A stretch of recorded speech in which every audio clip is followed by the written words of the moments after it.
नमस्कार मित्रों। श्री धाम अयोध्या जी में 500 वर्षों के रक्त रंजित संघर्ष के पश्चात श्री राम जन्मभूमि पर भगवान रामलला का भव्य मंदिर बन रहा है। पूरे देश में उत्सव का वातावरण है और होना भी चाहिए। न जाने कितने वीरों ने अपना रक्त बहाया है, अपने प्राण तक अर्पित किए हैं, तब जाकर आज हम सभी भारतवासियों का ये स्वप्न साकार होने जा रहा है। लेकिन मंदिर के संचालक ट्रस्ट द्वारा कुछ ऐसे कार्य किए जा रहे हैं जिन्हें कदापि उचित नहीं कहा जा सकता। 22 जनवरी के ऐतिहासिक कार्यक्रम में सम्मिलित होने के लिए बहुत से लोगों को निमंत्रण भेजा गया है। उनमें से कई ऐसे नाम भी सम्मिलित हैं जिन्हें देखकर आश्चर्य होता है कि आखिर इन्हें निमंत्रण क्यों दिया गया। तो वहीं कुछ लोग ऐसे भी हैं जिन्हें बुलाया जाना चाहिए था, पर उन्हें अभी तक कोई निमंत्रण नहीं दिया गया है। कुछ उदाहरण देता हूं मित्रों आपको। कम्युनिस्ट विचारधारा के वो लोग जो सदा ही भारतीय संस्कृति से द्रोह करते आए हैं, जिनके लिए धर्म का कोई मोल नहीं है, उन्हें भी निमंत्रण दिया गया है। वो लोग जिन्होंने श्री राम सेतु तोड़ने के लिए, उसे खंडित करने के लिए अपना सर्वस्व लगा दिया, जो प्रभु श्री राम को काल्पनिक बताते थे, उन्हें भी बुलावा भेजा गया है। और इतना ही नहीं, लालू यादव जैसे लोगों को भी निमंत्रण दिया गया है जो घोषित रूप से सनातन द्रोही हैं।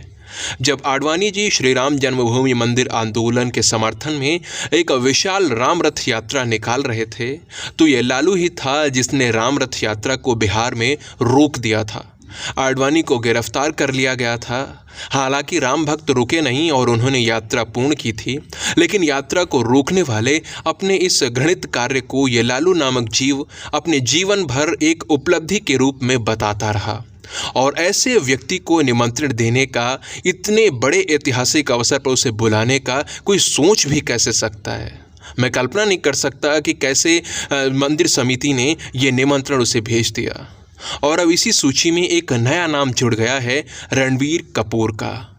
अभी अभी ये समाचार प्राप्त हुआ है कि रणबीर कपूर और आलिया भट्ट को भी निमंत्रण दिया गया है। मैं पूछना चाहता हूँ कि आखिर किस कारण से रणबीर कपूर और आलिया को बुलाया जा रहा है। उन्होंने ऐसा क्या किया है जो इस ऐतिहासिक दिन पर अयोध्या धाम आने के वो अधिकारी बन गए। इसके साथ ही इस व्यक्ति ने बड़ी प्रसन्नता के साथ ये स्वीकार किया था कि वो कितना बड़ा बीफ लवर है। यहाँ बीफ का अर्थ गौमांस से ही है, क्योंकि रणबीर कपूर का बहुत विरोध हुआ था उसके इस वक्तव्य को लेकर। इसी आधार पर रणबीर और आलिया को भगवान महाकाल के मंदिर में जाने तक नहीं दिया गया था, उसके प्रवेश को वर्जित कर दिया गया था। पर इस व्यक्ति ने इतना सब होने के बाद भी कभी इस बात पर कोई स्पष्टीकरण नहीं दिया कि वो किस बीफ की बात कर रहा था और अब वो खाता है या नहीं, ऐसा कुछ भी नहीं कहा गया। स्पष्ट है कि वो अपनी बात पर अडिग है। और ऐसे व्यक्ति को आप इतने बड़े ऐतिहासिक दिन का साक्षी बनने का अवसर देने जा रहे हो।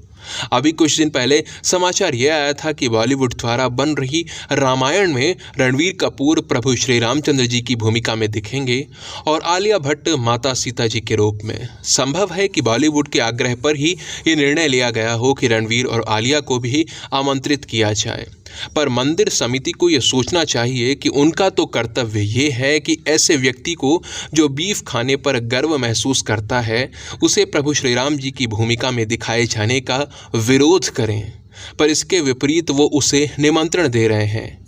ये मुझे तो उचित नहीं लगा, बिल्कुल भी उचित नहीं लगा। हाँ, यहाँ पर मैं एक भिन्न विचार भी व्यक्त करना चाहूँगा आपके सम्मुख।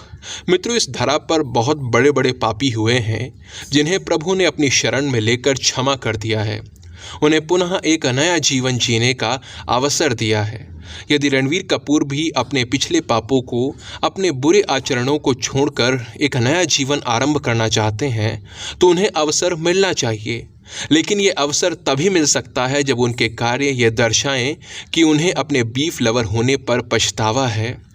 वो अपने बुरे आचरणों को भूलकर एक नया जीवन आरंभ करने की ओर अग्रसर हैं। जब ऐसा वो प्रदर्शित करें, उसके बाद ही उन्हें क्षमा किया जा सकता है। इसके बाद ही उन्हें एक नया जीवन आरंभ करने का अवसर मिल सकता है। और यदि रणबीर कपूर के आचरण वास्तव में यह प्रदर्शित करते, तो आज उनके 22 जनवरी के महोत्सव में बुलाए जाने पर कोई प्रश्न नहीं उठाता। प्रश्न उठ रहे हैं तो इसका अर्थ ये है कुछ न कुछ गलत तो है। मित्रों, मैंने अपने विचार व्यक्त किए इस पूरे विषय पर। आप इस पूरे विषय को किस प्रकार देखते हैं, आपके क्या विचार हैं, जो भी आप सोचते हैं आप नीचे कमेंट सेक्शन में लिखकर बता सकते हैं। वीडियो को अंत तक देखने के लिए आप सभी का बहुत बहुत धन्यवाद। जय सिया राम, जय मां भारती।